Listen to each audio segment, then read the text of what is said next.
Well, this is an exciting panel to have right after this announcement that was just made on increasing women's access to health through technology. So we have an amazing assortment of people who are here that we're excited to learn from today. My name is Amy Hepburn. I'm an executive director of a nonprofit called Women One, which focuses on girls' education that is inextricably linked to health. And I'm also on faculty at Duke University and George Washington University in the States. So this is one of my favorite roles to play, is moderating a conversation with very interesting people.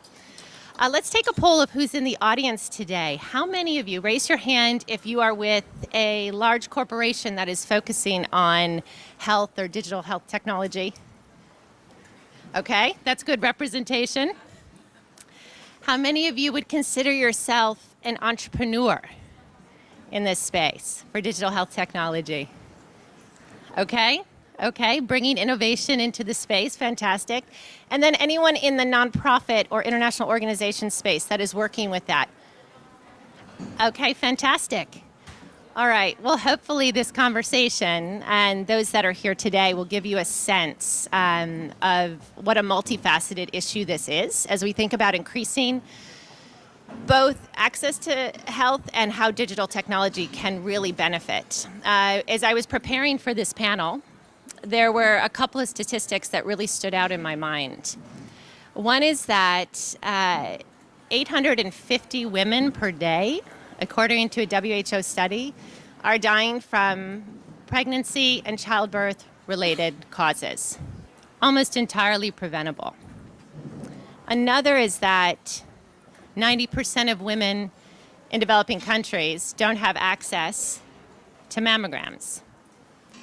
Yet, in the United States, where regular access is relatively common, 90% of those women are surviving for 5 years, at least. Whereas in countries where they don't have access, say Uganda, that number drops to 40%. For those that are diagnosed with breast cancer, their survival rate past 5 years is less than 40%. So as we think about this conversation, and I want to introduce my panelists here, I think one thing we have to think about is that this is, in many regards, a golden age for access, a golden age for technology and medical health and innovation in this space. It's also a time of great disparity in terms of equal access to this technology and who benefits. So as I do this, let me introduce our panelists. Forgive me, my French is abominable, so I have already warned them that I will slaughter names. But Guillaume Boré, thank you so much. I got it right. Okay, fantastic. Who is joining us from AXA, one of the largest health insurers in the world.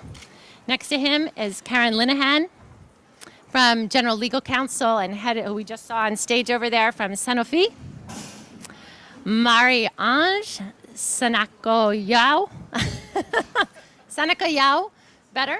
Seneca-Yao, from Gavi, focusing on vaccines and the incredible work you've done leading in this space. Teme Giwa Tubasan, not bad, not bad.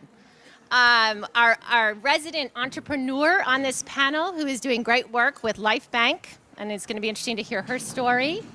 And Rafael Torjman, not bad, with a group called WITH, which is supporting women entrepreneurs in this tech space. So I've asked them how we want to run this panel.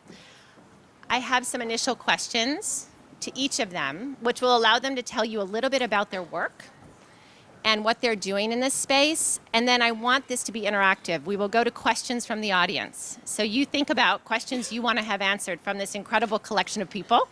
And then we will end our panel with a call to action to each one of you, as provided by these panelists, about what you can do in this space to help support these efforts, not only for innovation and bringing women to the conversation around innovation, but what you can do to help equalize access for all women and all people.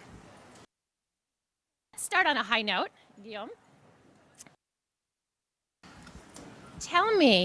give me a quick overview of where you think we are in this golden age of innovation for health technology. And what are 2 things or 3 things you're really excited about that we've made advancements on? Thank you very much, and good afternoon, everyone. Thanks for inviting me. Look, I think that also to start with what we announced just before with our chairman and Sanofi, we clearly see that women access to health is a big challenge, but that there are more and more solutions also. And technology is bringing us new solutions, is making healthcare access much easier than before, especially for women who historically have been excluded from this access for many reasons, including the very fact that many of the health solutions were built or have been built by men. We see a number of areas where actually technology is allowing us to recognize and meet the specific needs of women. And I'm going to take 3 very inspiring examples, I find. The first one is the great power of artificial intelligence to improve the quality of diagnosis, to detect very early some potential issues in a much more neutral way than what initially a human being could do. And we see that, for example, with a company we know very well called Ping An, which is the largest insurer in the world and the largest insurer in China. And they have developed a great business called Ping An Good Doctor, which is automating initial diagnosis. You can send pictures. And to maybe elaborate very quickly on why it's so important, I will share an anecdote. When we started looking at their business and understanding better what they are doing, the conversation initially was in a room with mostly men in the room. And most of the men, they did say, well, I'm not sure that anyone would use that kind of services. It's very strange. And why would you trust a bot to tell you what is the issue? And then I have someone in my team who had an issue with her baby a couple of weeks ago, and who sent a picture of this issue, it was an issue on the skin, to her colleague in China. And the colleague uploaded the picture with Ping An Good Doctor, and she got an immediate answer, very late in the evening. And guess what, the day after, she went to the doctor in France, and it was exactly the same diagnosis. And so you see there the great power of technology, and how also it's changing the way we can give access to women to healthcare. Second example, very quickly, fertility. You know that fertility is a very fundamental issue, especially in the developed world. And today, there is no established protocol for fertility. It's one of the few areas in medicine where you don't have common protocols, where you don't even have common rules, meaning that, unfortunately, there is a lot of solutions that are not working at all, and where it's honestly very close to bad health solutions. So when you're a woman and you want to have access to fertility solution, how do you do?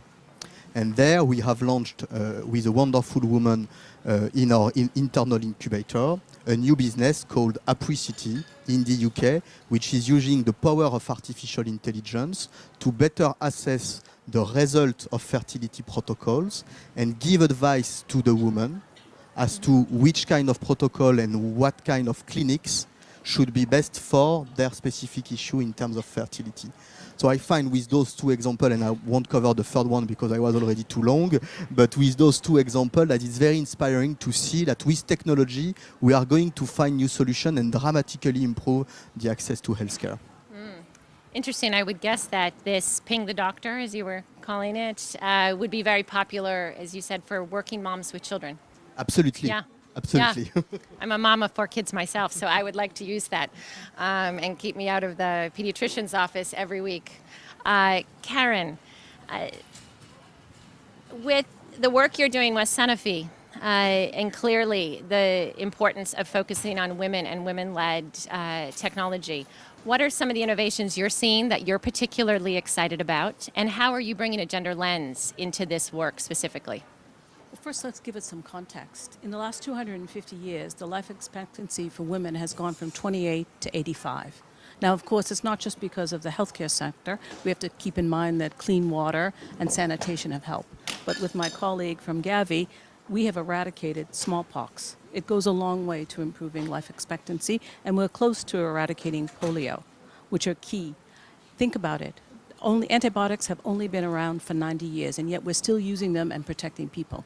But I think we're at the juncture of one of the most exciting times in health, between nanotechnologies, biotechnologies, artificial intelligence, as you mentioned. This is accelerating what we can do as an industry and individuals. You know, people would hardly imagine that your smartphone, you can access the world of information. You can also access information about yourself, how you're doing, how many steps you're taking, how many calories you're doing. You can also go to your doctor with complete medical records, making their ability to treat you better. I think you also have to consider your Apple Watch. In the past, you had to go to a hospital to have an electrocardiogram. That's not the case today. You can do it yourself. That's just the beginning. These devices connect patients, and you have patient groups for cancer, for type 2 diabetes. They become powerful advocates for themselves, and they give their input to us as we're trying to design solutions for them. Another animation, and you mentioned it, there is mole recognition. You can do it automatically, but you can also do facial recognition to diagnose rare diseases, which is very difficult for doctors. Then we get to big data, which is extremely powerful. And we now as an industry are able to look at subsets of populations and help doctors make the right choice of medication. So for us, we think it's a tremendous time to be in healthcare, and we think with all of the technological advancements and also scientific advancements, we can develop drugs faster, more efficiently, and hopefully cheaper. You bring up an interesting point around partnership. And Marianne, I want you to answer this, but also Karen, you as well. Talking about how you are partnering with companies to bridge this access divide. Because while we're hearing this incredible, exciting time that we're in, Karen and Guillaume, about what's emerging and the new needs that it's looking to address, we also know that we have big, bold goals with the SDGs, and we know that this technology, as we're seeing it, is not universally accessible. So how are you thinking about partnership? And tell me some work that Gavi is doing to think about this and to work on this. No, thank you. And indeed, I think partnership is really the key word. First, I think let me come back maybe to some of the key issues of access to healthcare, because it will explain why we pick some partnership and why we partner the way we do.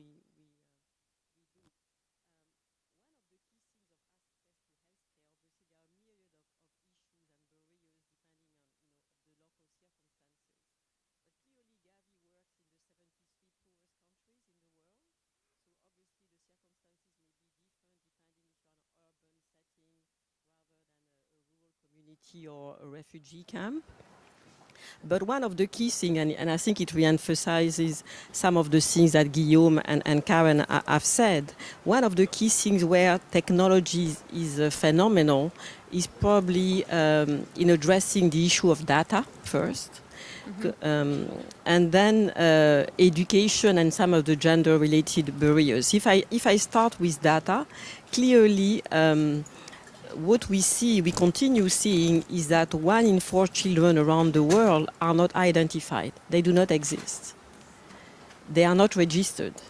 So obviously access to healthcare, all the things that we talk about now, cannot be provided unless you know that the children, the girls, or the marginalized population are registered. So one of the first things that technology has a great promise is about, going beyond the global and the intuitive, in a sense, ideas to actually zoom in on some of the problems. If you take immunization, which Gavi obviously was set up to do with a lot of partners like Sanofi and others around this table, globally, the data show that actually it's a gender-neutral intervention. That typically in emerging markets, women, boys and girls are immunized. But when you start going at the national level, that's where you start seeing some differences. And but you do need to have access to data, to subnational data, to help do that. And in a sense, technology allows us now to be able to do this type of things. But most importantly, I think one of the great promise of technology is actually to help advance faster, to accelerate that future we talked about this morning. Especially some of these countries and the access of women. So we have been, for example, partnering in Rwanda with a drone company, Zipline, to actually help us deliver essential health medicines to mothers, actually in about to give birth and or to babies in critical situations. And this has been made has really allowed to go beyond geographical constraints, to go much faster. But the way Gavi has partnered with this type of company is really helping, find the right solution, but really to scale it. One of the key also point about accessing technology is to be able to have the scale to have a sustainable solution. And that's what we have been consistently doing. The way we have been working with Sanofi, for example, in some of our markets has been actually to be able to bring at scale to 73 countries, representing 70% of the birth cohort, vaccine at scale, so then at a more sustainable price. So the scale is very important to help leapfrog some of these barriers, being data, being also education. Coming to another very important matter for women is cervical cancer. And today, 85% of cervical cancers are in low income settings. And so actually now more women die of cervical cancer than at childbirth. Because actually, a lot of work has been done, as have been said by my colleagues, to tackle this issue. But this other point has been less addressed. So one of the ways we have worked in partnering is really partnering with vaccine manufacturers to be able to bring that vaccine to girls and in these settings. And, but also working with technology companies to have mobile apps to educate adolescents to be more mindful about cultural barriers, because it's obviously very difficult to be an adolescent and be able to talk maybe about this thing in a different cultural settings. Right. So mobile apps, various type of technologies, but also that are rooted in the local culture. And we have done that, for example, with a variety of groups. Right. So you mentioned cervical cancer. What other health priorities for women have you identified as areas where there is sort of ripe for opportunity for advancement or for reach? Well, clearly, as you have talked about. I think in this low-income setting, what one has to keep in mind is that prevention is key, because you don't have the luxury going next door to see a doctor or even to ping the doctor, because there's one doctor for 1,000 inhabitants. So the first thing has been really, in a sense, to be able to use technology, to be able to bring the information, the education, to actually have this key critical to understand these key critical health needs, so that women can actually take care of their children. So obviously the prevention, immunization is obviously key, and actually it serves really as a routine platform, and as mothers bring their kids to be immunized, then they start checking their pulse, their heart rate, and all these things, and having this obviously more available through technology is fundamental. Technology also helps, in a sense, bridging the barrier of the transport and time of travel in places where, again, health centers are not next door. So knowing that the vaccine or the health center will have the products when you go there through the various platforms will be important. Being able to do that. Yeah. You mentioned the importance of building community awareness, and Temi, you've done that so well in engaging the communities and the populations in which you want to serve in the creation of Life Bank. I was wondering if you can tell me a little bit more about your story, of why you created Life Bank, and the journey of being a health tech entrepreneur in this current time. Right, thank you. So when you discover a problem in your community where you feel very passionate about that community, the best response and perhaps the only response is to figure out a way to solve it. I like to think of myself as a reluctant entrepreneur because I really never planned to be an entrepreneur. The plan was to actually to go to law school and and be a lawyer. But then when I discovered this problem that between 26% and 45% of women in my country die of postpartum hemorrhage, right? In childbirth, right? It is the number one killer of women in Nigeria. It is the number one killer of women all over the world. In developing countries, you would find postpartum hemorrhage killing thousands of women in India, in Southeast Asia, in South America, and of course in Africa. So when you discover this problem, the only response, and you know that the solution is simply find blood when a mom is bleeding, stop the bleeding, find the blood, transplant the blood to her in the right condition and on time. It's so simple, right? It is so basic that we don't have to think about it in the West. I was very lucky to grow up in the United States, where we had access to, pretty good healthcare, not as good as Europe, but pretty good. I am a mom myself. When I gave birth to my son, I was lucky enough to be in the U.S. Because I'm American, and when I left the U.S. to go back to Nigeria, I just couldn't look away from the problem of maternal death in Nigeria. A few years ago, I read a paper that said in Sweden, there were 4 maternal deaths in a whole year, right? 4. That's still 4 more than enough. Like 4 is still a lot, but 4, right? That same year in Nigeria, about 54,000 women died of childbirth, right? In the same year. And the only difference between Sweden and Nigeria is someone has figured out how to organize the health system, how to organize access to medicine, access to blood, access to essential medical products, especially when they're temperature sensitive, right? And that's what we're trying to do in Nigeria, to make sure to use technology and smart logistics to organize and ensure access, universal access to blood, to vaccines, to something as simple as oxytocin injection. So that's really what we're really focused on at LifeBank. And we're able to use high technology, like blockchain technology, to ensure that we're keeping the supply chain safe as we can get it to be. We're exploring artificial intelligence to try and predict which mom would actually bleed so that we can move the blood she needs to her before she actually gets to the hospital.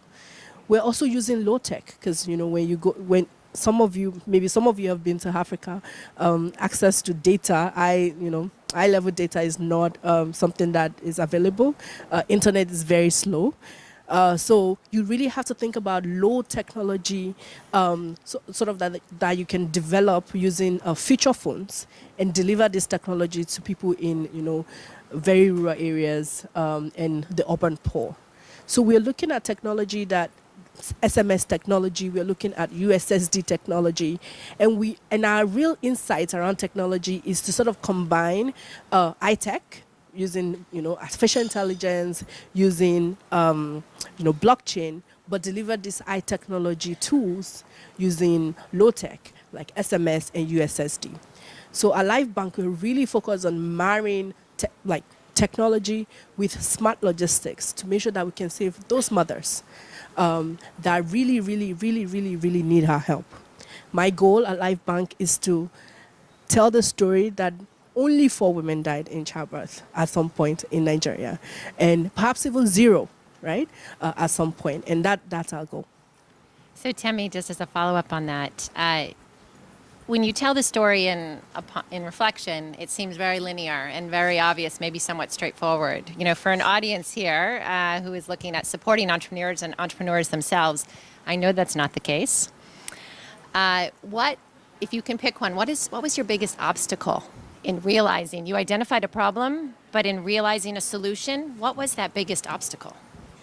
I like to say that it's hard to be an entrepreneur all over the world, but it's the hardest place to run a business is Lagos, Nigeria, because and then the hardest place to run a logistics business is Lagos, Nigeria, like in the entire world.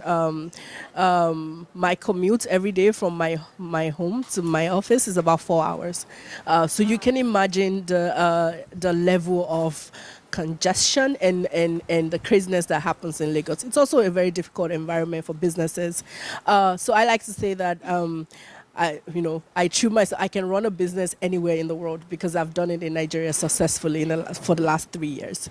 So the biggest, I think the biggest thing that I faced is first being a young woman, a relatively young woman, and operating in supply chain. That is very male dominated, right? And being able to speak my truth and being able to really focus and really get what I want from the people who surround me. Part of the issue is we are a startup, so we're venture capital funded. So when I'm talking to venture capitalists about what we do, it is absolutely essential that I am able to sort of tell the impact story, but also tell the numbers story. And our biggest issue is finding patient capital. Patient capital that doesn't expect you to double their money in like 2 years, and understanding that when you're doing impact work, when you're doing draw bottom line work, that you're going to need a lot more time to bring those returns. So I think that that's the biggest challenge, really identifying partners, right? Of course, identifying partners, identifying opportunities and venture capital firms who are really interested in the impact we are driving with our work and who are willing to sort of give us that capital that allows us to scale our services and allow us to really drive impact. Thank you. And I think you highlighted a unique aspect of being an entrepreneur and being a woman. Right. And Rafael, you have created an incredible community through WITH that is supporting more women like Temi, and you are an entrepreneur yourself. So can you tell us a little bit about your journey and how you wear both hats in this process? Yes, thank you. Very happy to be there with all of you. Indeed, first, my passion since ever had been human health and patients. So I'm a physician, hemato-oncologist, so specialized in leukemia. Spent several years in a public hospital here in Paris. And then I realized that I need to understand the science, so I've done also some years as a research scientist. And instead of going back to the patient, I thought that investment could be another way to accelerate care and progress for the patient. So I became a venture capitalist 17 years ago, and I grew up into a firm named Sofinova Partners that I was at the end co-managing, and I left 1 year ago to make my own adventure. During the period of time of investing, I made investments, including in women's health, actually, and getting not only successful companies and return, but particularly as a doctor, what is very important for me is also having drugs through these investments. So by the investment I've done, 4 products approved and 20 drugs in late-stage clinical development, including fibroids and some in development in endometriosis and IVF. But then I realized that I could do more. I could do more for again the patient, and I realized 9 years ago, during that period of time at Sofinova and as an investor, that the women are a fantastic driver and accelerator of healthcare. And it's how I created WITH, which is for women innovating together in healthcare, with an association gathering about 500 women all over the world, not in Nigeria, so I rely on you now. With the very important point in this group is that we are coming from across the whole ecosystem. So it's physicians, scientists, but also indeed investors, patent lawyer, entrepreneurs, in every medical innovation from the whole value chain. And the goal is really to do 1 + 1 = 3, to help each other to make it better and progressing in prevention, in diagnostic and treatment. But it was not enough. It was not enough there as well. So when I left, I created Jeito. So I'm indeed an entrepreneur as well. Jeito, Jeito, which means in Portuguese, Brazilian, where there is a will, there is a way. And Jeito is made of 2 parts. One is a company, a fund, that will rethink how to invest in medical innovation. So first, it is led by a team mainly of women, and with it is attracting already, even we don't have the money yet, it is attracting and helping other women entrepreneurs and CEOs developing medical innovation.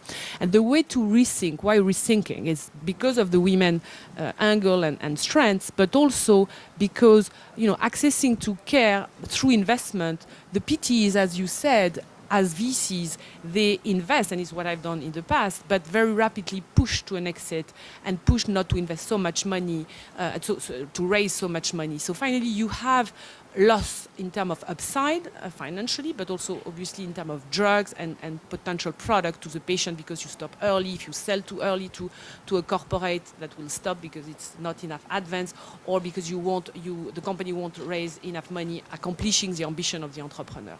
So it's what I call rethinking with the Jeito fund, is really being much more patient capital, to give more chance to particularly drugs accessing to the patient. So that's the fund, and we have also created a foundation. The foundation is to mentor, coach, and finance women in medical innovation with a not-profit approach initially to give more chance to have them developing their ideas. And here, I told you about Wiz. Wiz is about women very, what I call, accomplished and generous, so sharing with each other, their business and their ideas and helping each other. But I wanted to go a step further. Actually, with Wiz, my dream since the beginning was that at some point, a product will come out of this group, because again, made of all this part of the value chain. So the foundation is a step further which is let's go to stimulate young women entrepreneurs, and let's help them finally for the benefit of human health. So that's about my journey, and in a way, it's women attracting other women to help other women, hopefully. Sounds good. Thank you so much. I'm thinking Jeito, it would be a good motto for this panel, because if there is a will, there is a way, for all of you who are sharing your experiences. I know we could talk for hours on this topic. I have so many more questions I want to ask, but I want to take it to the audience here to see and I'll take questions in a group of 3, so that we can put them out there and then throw them out to the panel to answer. And I think we have to share some mics out there. But if you would stand up when you ask your question so we know, raise your hand. Any question for the panelists? Yeah, stand up in the back. A mic right here. Hi, thank you. So I'm Audrey Fontaine. I'm a French junior doctor from the French Junior Doctors Union here in France. And my question is kind of to, I would say maybe all of you, but do you have a lot of female junior doctors giving you projects? Because I can hear from my colleagues that sometimes they have issues, they may have ideas, but they have issues with how to develop them. And in the medical world, we have a lot of women, 70% of our workforce is female, but a lot of them are kind of complaining that it's hard to find help, and what kind of advice you could give to our members. Thank you. Okay, very good. Another question out there? All right, well, let's start with that. I think I maybe would add to that question of yours, which is, how do we better support women in this space? You all have touched on it as supporters of being innovative and of leading. But specifically in your question, for women doctors and underrepresented in leadership opportunities to advance their ideas, how do we support them better? So maybe to start with this very important question, and which is of course directly connected to the work of Raphael. Why so? Because today we clearly see that there is a lack of women in health tech. There is a lack of women in all those innovation related to health. And maybe first it's very important to keep in mind why this is so important to change that. So for that, let me take a very concrete example. Let's imagine, Amy, and I don't wish that, let's imagine that suddenly you're feeling a very, very severe pain in your left arm. Who in this room thinks that Amy is suffering from a heart attack?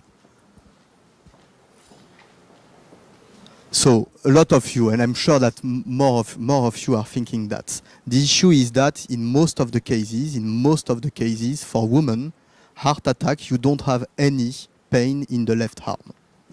But it's so deeply rooted in everything we have learned that in most of the cases, if you are starting to feel a heart attack, you will have back pain, headache. But you won't think about it.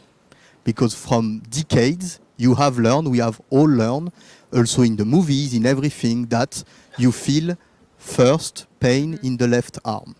And why so? Because that's exactly what is happening to men. And you see why it's so important that when it comes to finding new treatments, finding new solutions, finding new protocols, helping people to work on those innovations, we need to have women in the room. So concretely speaking, what can we do? I think first we need to be much more public on this specific issue of access of women to healthcare. And second, we need to launch initiatives. That's what we are doing today with this big call for initiatives. And please come with your ideas, come with your solutions. And we need also to fix some of the very structural imbalances. Back to the point of Raphael. Today, if you take the top 100 VC in the world, 12% of their partners are women. So guess what? When it comes to investing, most of the VCs, they are investing in ventures led by men. So that's another area where we need to improve. And also for us at AXA, we are a long-term investor. So we are patient when it comes to capital returns. And therefore, we can more easily probably invest in some of the funds that have been mentioned and that today are led by Raphael or are supporting the initiative of Tammy.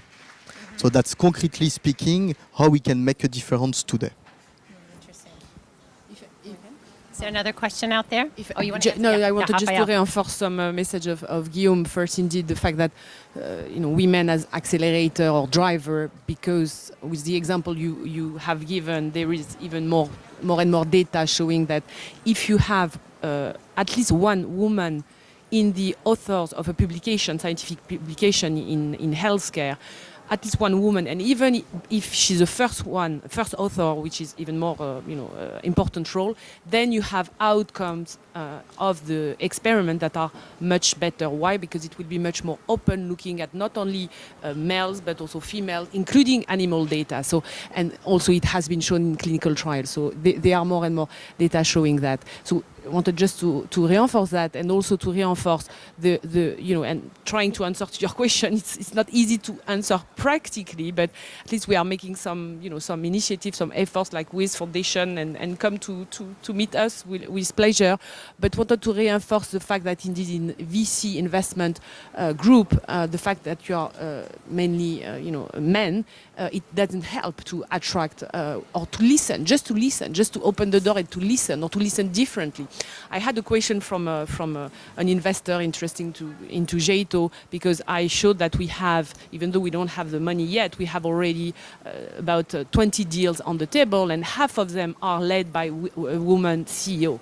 And the investor asked me, but why? Is it because in the past you didn't get any, or what is a trend? And at Sofinova, but not only Sofinova, but all other VC groups led by men, we got at that time at Sofinova about just 2 women CEO out of 500 companies.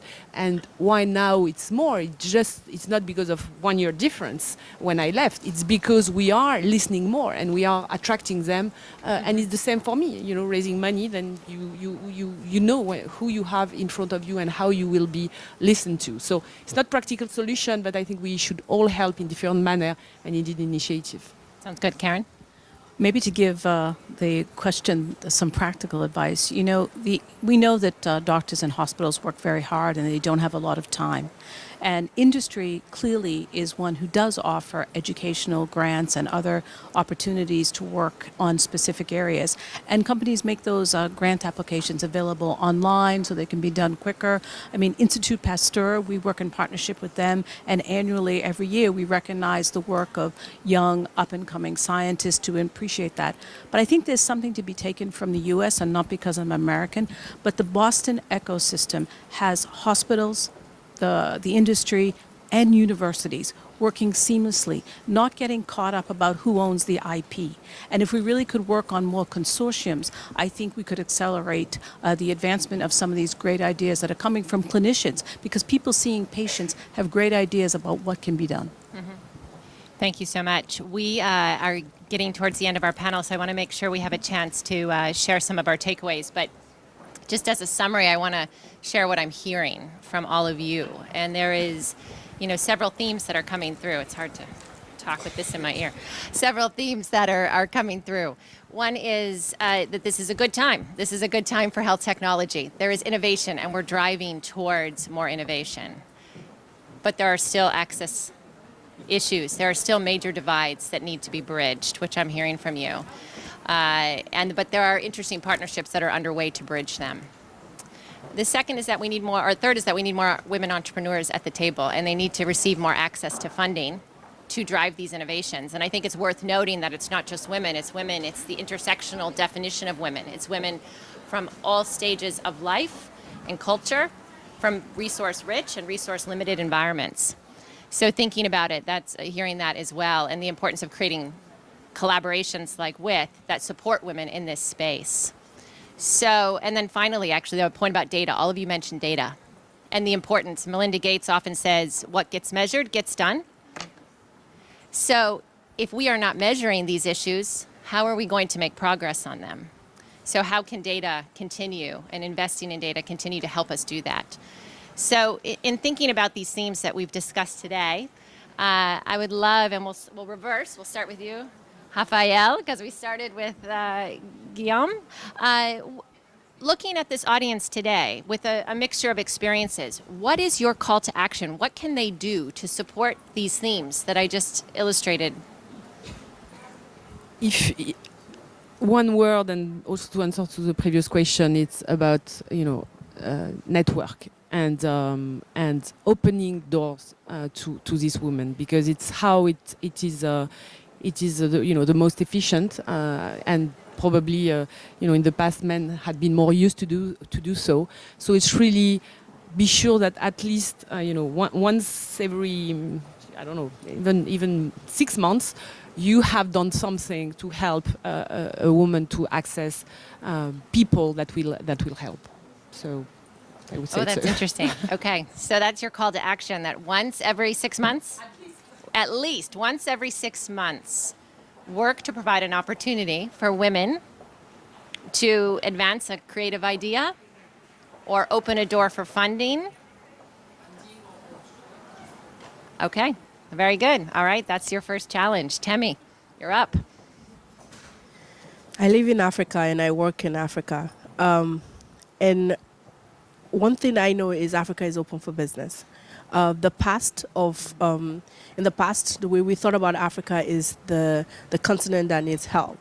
And I think that my generation of young African people believe that we are the continent that's open for business, open for partnership. So in this room, there are many people who work for organizations who are interested in the African market.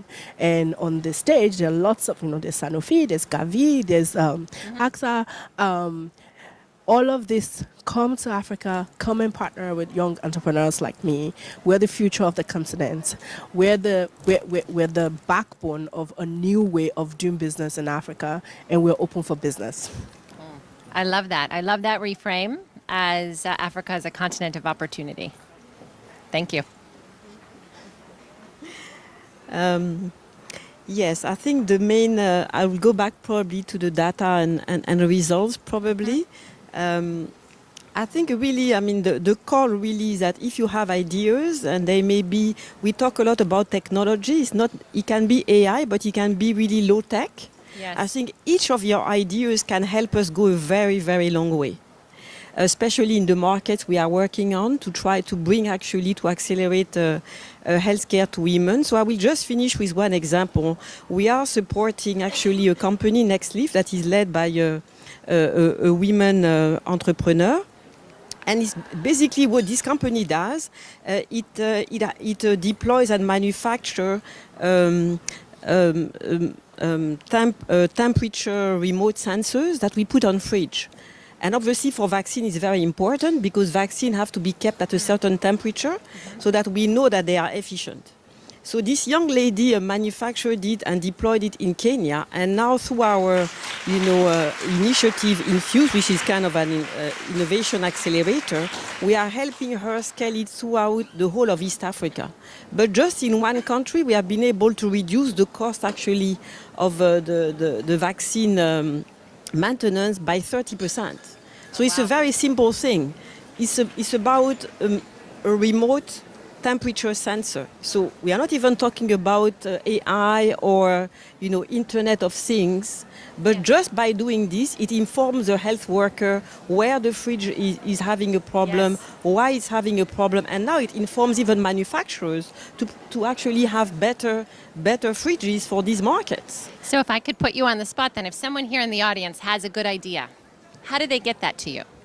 Well, I'm happy to meet them after this, but Okay. obviously they go to the Women's Forum network, and they'll find my Okay. obviously my details. But we have this initiative Infuse that is exactly about this scaling low tech, actually simple solution that help accelerate, the access of healthcare to women in these countries. And of course, now that we have launched all together our initiative, these are the type of things we want to see happen. But my message is really, you can see the results very quickly. It doesn't have to wait for, again, in a matter of 1 year, you can see some very tangible results. Yes. All right. Thank you. So we have Meet with Women, open a door once every 6 months. We have Reframe, how you think about Africa. We have Take Your Good Ideas to the Top. Yes. And her door is open to hear them. Karen. We'll be quick. Be bold. Think of the power that you have. The industry has really been impacted by patient associations and women putting their mind to it. So we've had our call to action. We want it to be concrete things. Come, give us your proposals. Fantastic. Guillaume? Very close to what Karen just said as we are launching the call for action all together. And I think that many of you said at the beginning that you're working in the health business. So when you go back to your office, think about one very concrete pain point that today you are experiencing in the health system and start by proposing a solution to this specific pain point and come to us. We'll be happy to help. Wonderful. So I think the final ending point is that we are bridges for change, and these ideas can be advanced and people are open to them. Please join me in thanking this incredible collection of inspirational leaders in this space. My pleasure. Have a great rest of your day.